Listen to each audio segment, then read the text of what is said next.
Disneyland Adventures is a remaster of the 2011 Xbox 360 game Kinect Disneyland Adventures. The original was a testament to the technology of the Kinect in its early days, whereas this re-release serves as somewhat of an apology for the Kinect's very existence. The remaster looks to bury the past by adding controller support, some tweaked visuals, as well as 4K resolution for the Xbox One X and HD support for both the X and the One S. Unfortunately, the end result is a sloppy game that suffers from frame rate drops, rendering issues, and vapid gameplay. Despite being a love letter to Walt Disney's original Magic Kingdom, Disneyland Adventure fails to capture much of the magic that the park has been producing daily for over 60 years. I won't lie, I want to love everything about Disneyland Adventures. The very idea of crafting a perfect recreation of Disneyland into a video game for park fans to fumble through and gawk over all the little details sounds incredible. And in a sense, this game is just that. The park has been faithfully rebuilt circa 2011, and as someone who spent a week at Disneyland just this past summer, I can confidently confirm that this game looks strikingly similar to the real deal. Everything from the window displays on Main Street USA to the neon sign on the Star Trader in Tomorrowland does an excellent job of bringing you back to that feeling of actually being in the park. The music in each land is perhaps the single greatest part of the game. Each land is filled with faithful background music that brought my fanboy senses to the height of utter joyous bliss. Seemingly every square inch of the park looks phenomenal in terms of being faithful to the actual park, but the facade begins to fade when it comes to shops, restaurants, and attractions. Shops and restaurants are almost all inaccessible. Some shops are open, but you don't get to go inside and explore. Instead, you load into a shop menu where you can purchase outfits and pins for your avatar. Of course, this is a video game with goals of character progression and real gameplay mechanics, so I can't blame the game for needing a place to house these options, but it just felt like such a letdown that the park was so faithfully recreated, while none of the shops and restaurants received similar treatment. I can only imagine how much greater the exploration element would be if I could go through the nooks and crannies of each shop and restaurant. What's worse is the park attractions. All of the big e-ticket attractions are soulless minigames that took way too long to load and are mostly too boring to hold one's attention for more than a minute. Of course, one of the game's selling points is the minigames, and it isn't supposed to be a full-fledged simulator, but I think I would have been happier wandering through faithful recreations of the queues and experiencing virtual ride-throughs of the attractions over playing some of these minigames.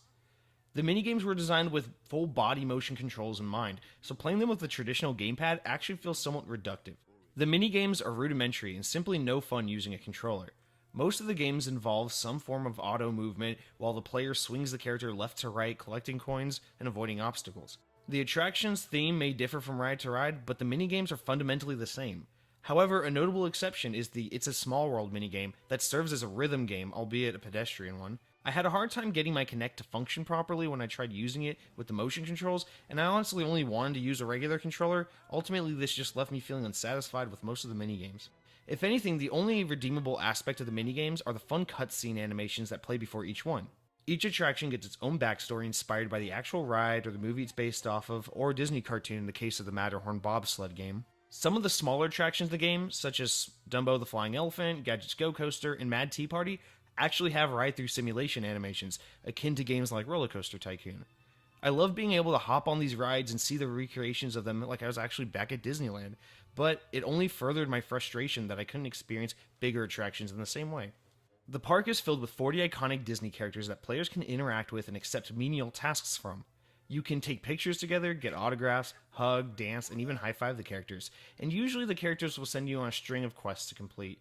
The objectives are usually insultingly easy and monotonous, again re-emphasizing that this game is initially built for the Kinect, so any actual gameplay mechanics are pretty light here.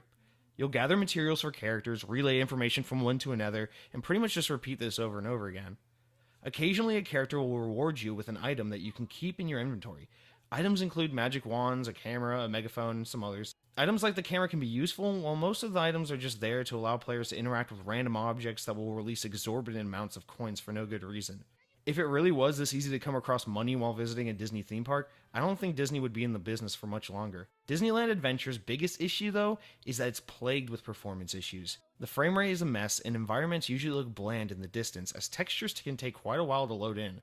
Sometimes I would have to leave an area or quit the game altogether to fix a visual issue I was experiencing.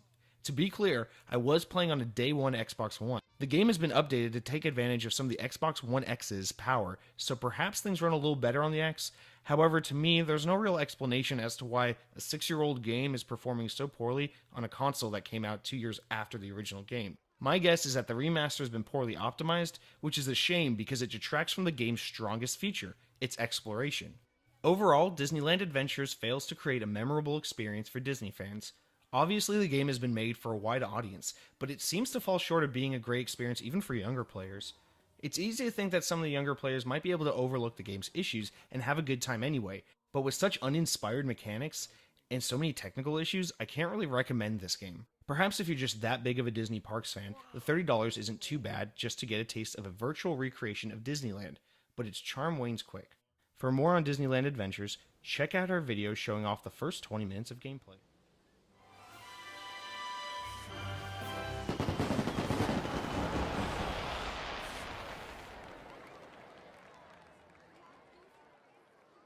What an amazing show! I'm sure we'll see you again soon.